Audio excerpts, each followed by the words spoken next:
Hal yang pertama yang harus kita perhatikan agar kita dapat memaksimalkan bulan suci Ramadan, yaitu yang pertama adalah meniatkan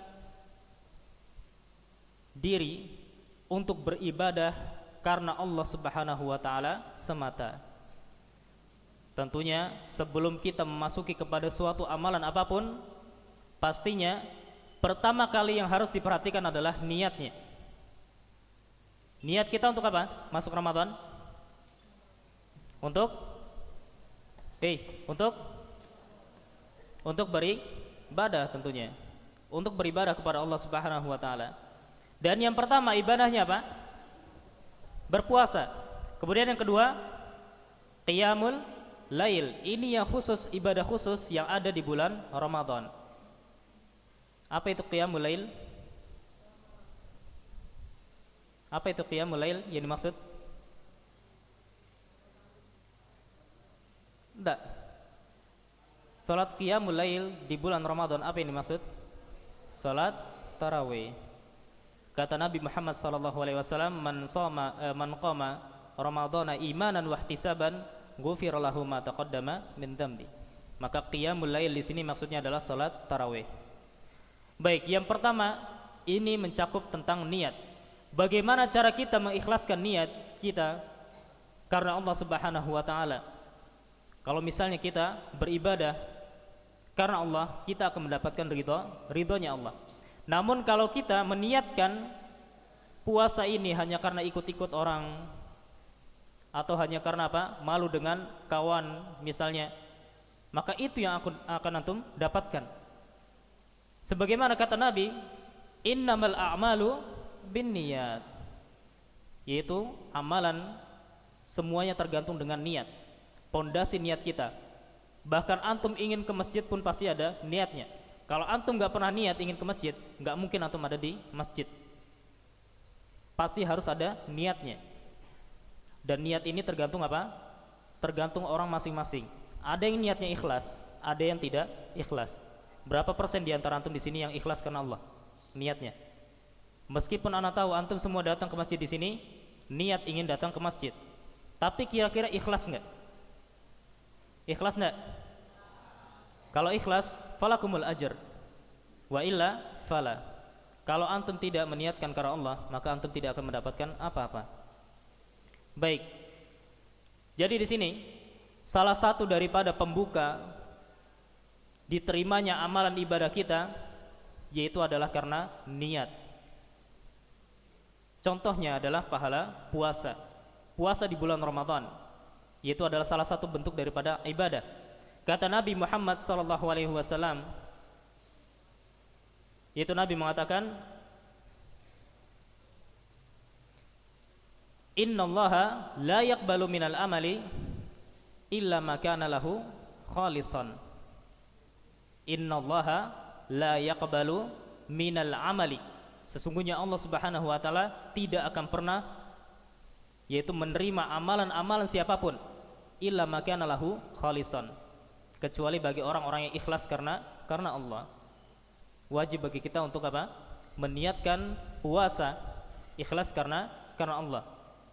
Puasa karena Allah, qiyamul lail karena Allah, antum datang ke sini karena Allah.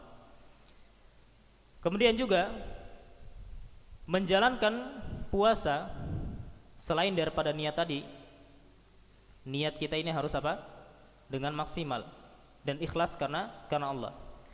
Kemudian poin kedua, agar kita memaksimalkan ibadah kita di bulan suci Ramadan, yaitu dengan cara bersungguh-sungguh menjalankan apa? Perintah Allah. Yang kedua apa? Bersungguh-sungguh dalam menjalankan perintah Allah. Tentu kalau misalnya kita nggak ada kesungguhan, ya itulah yang akan kita dapatkan. Ya akhi, antum tahu wasiat dari Allah Subhanahu wa taala yang paling sering antum dengar agar kita menyiapkan bekal di akhirat. Apa kata Allah? Ya ayyuhalladzina amanu taqullah wal tanzur nafsum ma qaddamat lighad. Wahai orang-orang yang beriman, Kalau bagi orang-orang yang beriman, merasa dirinya beriman, terpanggil. Ya ayyuhalladzina amanu ittaqullaha wal tandur nafsum ma qaddamat lighad. Yaitu agar kita senantiasa bertakwa kepada Allah dan selalu memfokuskan, memperhatikan apa yang ada di masa depan kita. Antum kira apa yang dimaksudkan dengan masa depan hakiki? Apakah masa depan ketika antum sudah berkeluarga? Apakah masa depan ketika antum sudah kuliah? Ataukah masa depan ketika antum sudah memiliki cucu? Apa yang dimaksud oleh Allah Subhanahu wa taala masa depan di sini? Yaitu akhirat. Wal tandur nafsum ma qaddamat lighad. Untuk kita memperhatikan apa yang ada di masa depan kita, yaitu di masa akhirat. Baik, ini wasiat dari Allah Subhanahu wa taala, yaitu agar kita bersungguh-sungguh. Maka sebagaimana yang dikatakan Nabi di dalam suatu hadis, man shoma ramadhana imanan wahtisaban ghufir lahu ma taqaddama min dzambi wa man qama ramadhana imanan wahtisaban ghufir lahu ma taqaddama min dzambi. Maka man shoma ramadhana, ulangi, man shoma ramadhana imanan wahtisaban ghufir lahu ma taqaddama min dzambi. Apa artinya? Barang siapa yang berpuasa dengan penuh keimanan. Maksudnya apa? Dengan bersungguh-sungguh. Dengan bersungguh-sungguh. Ghufir lahu ma taqaddama min dzambi. Maka balasannya apa? Dia ampuni seluruh dosa kita sebelumnya. Bagaimana enggak enak kita ini? Kita ini seorang pendosa. Setiap kali kita melewati Ramadan, kita bersungguh-sungguh, dosa kita yang telah lalu dihapus. Betapa apa? Luasnya rahmat Allah, betapa luasnya apa? Kasih sayang Allah. Wa rahmati wasi'at kulla syai'. Kemudian juga satu lagi apa? Ini bagi yang puasa dengan bersungguh-sungguh. Maka yang kedua apa? Man qama ramadhana imanan wahtisaban ghufira lahu ma taqaddama min dzambi. Maka yang kedua adalah barang siapa yang qiyamul lail, yaitu salat tarawih dengan apa? Imam sampai selesai. Maka apa? Dengan bersungguh-sungguh Allah Subhanahu wa taala apa? Akan mengampuni dosa kita yang telah lalu seluruhnya. Dari antum apa? Masih mumayyiz, baru masuk kepada umur balik. Ada yang belum balik di sini? Ada yang masih belum balik? Atau buang air kecilnya belum lurus? Ada? Atau masih ingusan? Nah, insyaallah sudah balik ya. Nah, tafadhalu ahlan wa sahlan bikum. Inilah apa? Masa-masa dewasa di mana antum semua sudah mukallaf, dibebani dengan Allah Subhanahu wa taala, oleh Allah Subhanahu wa taala dalam hal beribadah. Setiap amalan yang kita perbuat akan dicatat oleh Allah. Maka di sini apa? Dengan cara kita bersungguh-sungguh. Yang dimaksudkan bersungguh-sungguh di sini kata para ulama, yaitu dengan tidak merasa berat di dalam hatinya untuk mengerjakan puasa dan juga qiyamul lail. Jangan sampai antum merasa berat, terbebani dengan mengerjakan apa? Puasa dan qiyamul lail. Kemudian poin yang ketiga, cara kita memaksimalkan bulan Ramadan, tafadhalu bisa ditulis. Ini Anda perhatikan, yang membawa kitab ini tidak lebih dari 30%. Di mana kitab antum? Di mana peci antum?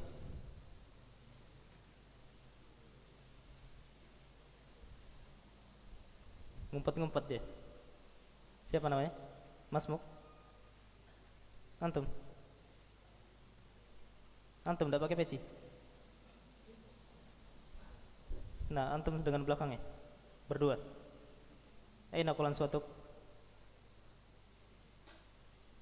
Alma mater seorang muslim salah satunya adalah peci. Gunakan coba pecinya dimanapun. Selama antum masih ada di pondok, bahkan di luar pondok pun sekalipun, antum harus menggunakan peci.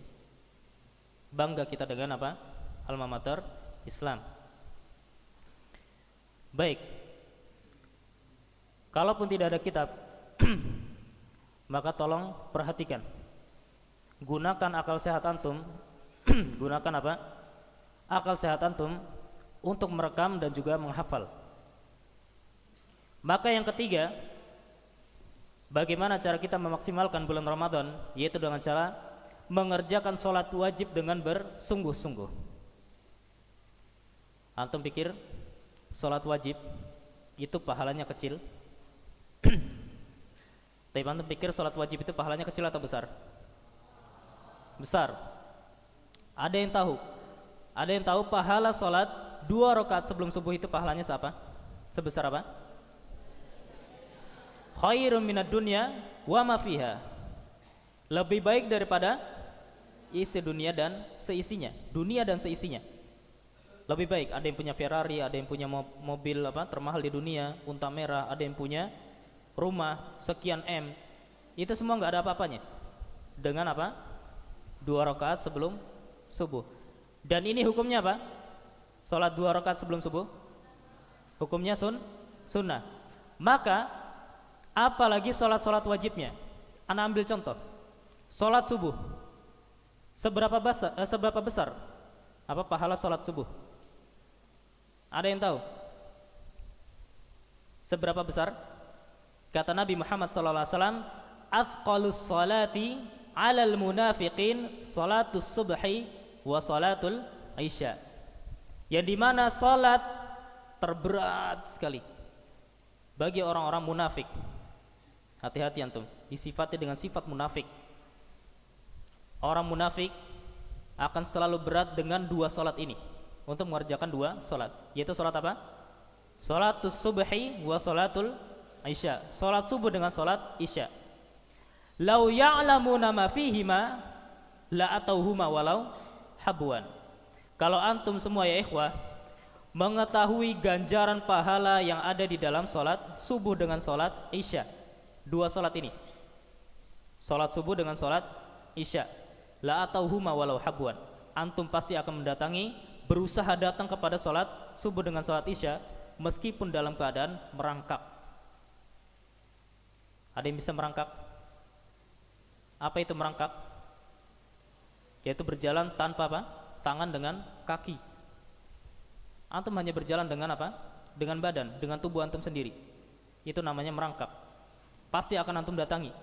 Yang dimana salat subuh dengan salat isya berarti memiliki keutamaan atau pahala dan ganjaran yang lebih besar dibandingkan dengan 2 rakaat sebelum subuh. 2 rakaat sebelum subuh itu salatnya sunnah, hukumnya sunnah, memiliki ganjaran lebih baik daripada dunia dan seisinya, apalagi salat wajib. Ana ambil contoh salat subuh dengan salat isya.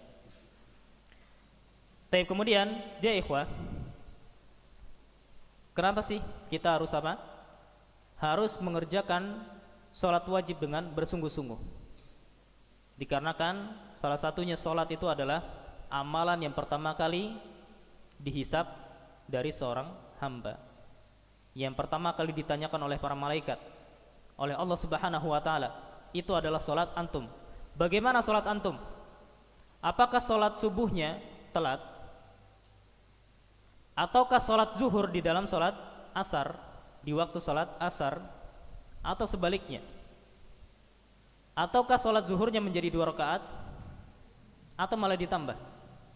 Maka salat ini yang paling pertama ditanyakan dari antum atau dari kita semua ketika kita meninggal dunia. Nah, itu yang sedang arisan di belakang. Coba ke sini. Taqaddamu. Isi yang kosong.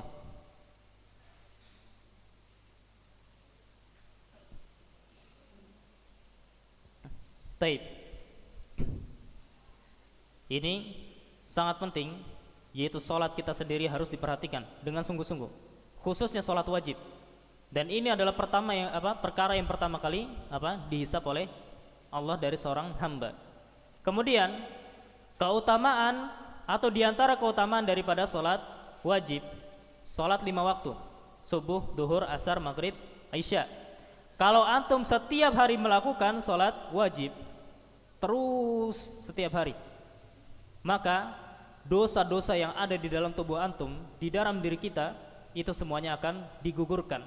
Sebagaimana antum mandi setiap hari 5 kali sehari. Nabi sudah jelaskan. Nabi SAW mengatakan, Aro'aitum lau anna bahran fi babi ahadikum. Antum bayangkan, atau kita bayangkan, seandainya, bayangkan aja dulu, seandainya kita punya rumah, baru buka pintu ada sungai di depannya. Ada yang keadaan rumahnya seperti ini? Atau di depannya justru malah got? Got atau sungai? Atau laut? Ada? Atau justru apa? Rawa-rawa? Ada? Anda lihat di beberapa tempat Palembang ini ada. Dia baru buka pintu rumah, di bawahnya langsung ada apa? Kubangan air. Artinya tempat tinggalnya itu apa? Tempat tinggal ada kerangkanya.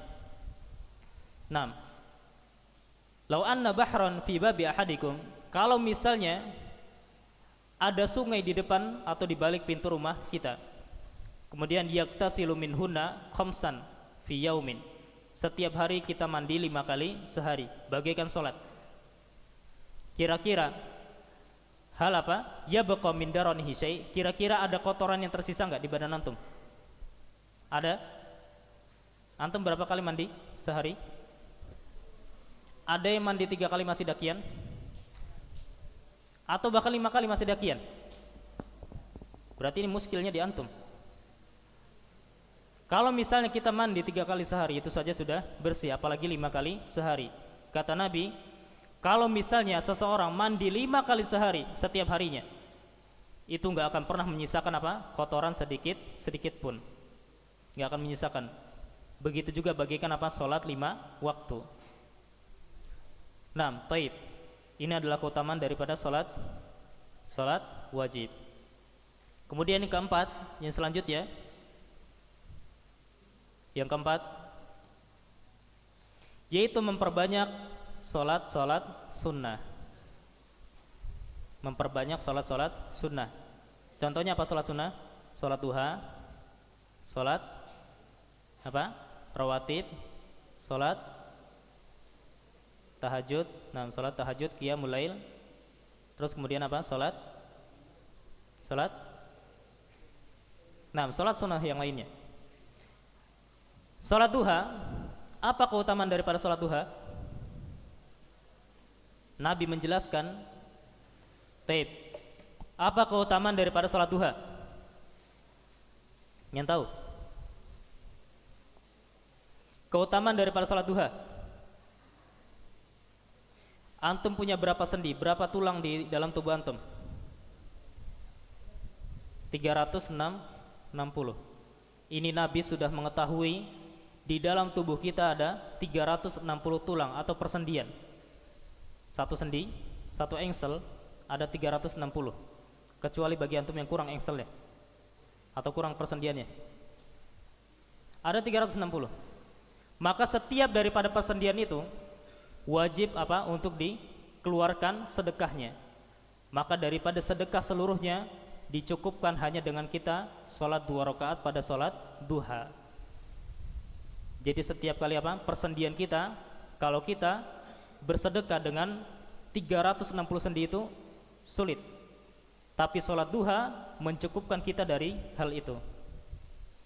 Nah, kemudian yang lainnya, seperti halnya sholat sunnah apa? Rawatib. Sholat sunnah yang apa? Memiliki keutamaan kita akan dibangunkan rumah di surga. Apa itu sholat sunnah rawatib? Apa aja? Sebelum zuhur 2 rakaat. Setelah zuhur berapa rakaat? 4, 6. Jadi di zuhur ada 6 rakaat. 2 sebelum dan 4 sesudah. Kemudian apa lagi? 2 setelah maghrib. Kemudian 2 setelah Isya dan 2 sebelum subuh. Ingat ya, tidak setiap sholat rawatib itu ada di setiap 5 sholat, tapi hanya di sholat-sholat tertentu. Khususnya di sholat zuhur, antum melihat orang-orang yang mereka dengan bersungguh-sungguh sholat sunnah, qobliyah 2 kali dengan ba'diyah 4 kali. maka antum akan melihat mereka sedang berjuang untuk melaksanakan sholat sunnah rawatib. Dan antum tahu, setiap seseorang yang sholat sunnah rawatib setiap harinya, ini setiap kali apa? Sholat sunnah rawatib, maka Allah Subhanahu wa ta'ala akan membangunkan rumah baginya di surga. Atau juga sholat sunnah seperti halnya sholat sunnah taraweh. Ini juga memiliki keutamaan, yaitu sholat taraweh, sekali kita sholat dengan imam sampai selesai, kita mendapatkan pahala seolah-olah sedang apa? Sholat satu malam suntuk. Semalam penuh kita sholat. Nah, dan yang terakhir, yaitu kita memperbanyak membaca Al-Quran dan juga bersedekah. Memperbanyak membaca Al-Quran dan sedekah. Taib, antum tahu pahala Al-Quran, Nabi SAW tidak mengatakan alif lam mim itu satu huruf, melainkan apa? Alif satu huruf, lam satu huruf, dan mim satu huruf. Antum membaca alif lam mim itu ada berapa? 3 pahala. Dan Allah Subhanahu wa ta'ala melipat gandakan 10 kali lipat menjadi berapa? 30 pahala. Antum baca alif lam mim menjadi 30 pahala. Kemudian yang terakhir adalah bersedekah. Perbanyaklah bersedekah, karena sejatinya sedekah ini akan melipat gandakan pahala antum. Maka ya ikhwah, wasiat anak terakhir di sini sebelum kita tutup, yaitu usahakan antum membagikan sedekah kepada kawan antum yang ingin berbuka puasa. Saling berbagi. Antum punya satu makanan, roti misalnya, dibagikan menjadi 5 keping, dan antum bagikan kepada kawan antum. Yang lainnya yang sebelahnya juga kasih kepada yang lainnya. Maka ketika antum memberikan makan kepada kawan antum, kepada orang-orang yang berpuasa, antum akan mendapatkan pahala sebagaimana pahala siapa? Orang yang berpuasa, tanpa dikurangi sedikit pun. Misalnya anda memberikan kepada fulan seharinya atau kesehariannya membaca Al-Quran, menghafal Al-Quran, qiyamul lail, maka anda akan mendapatkan pahala seperti halnya beliau. Maka usahakan setiap hari kita selama di bulan Ramadan, antum usahakan apa? Memiliki suatu makanan, saling berbagi. Satu gorengan, satu bakwan dibagi 5, enggak apa. Kemudian yang satu lagi apa? Punya kue, dibagi 5, saling berbagi. Maka antum akan mendapatkan pahala mereka semua. Taib, hadza minni wa sallallahu ala nabiyina Muhammadin wa ala alihi wa ashabihi ajmain. Akhirul kalam. Assalamualaikum warahmatullahi wabarakatuh. Taqabbalallahu minna wa minkum siyamana wa siyamakum.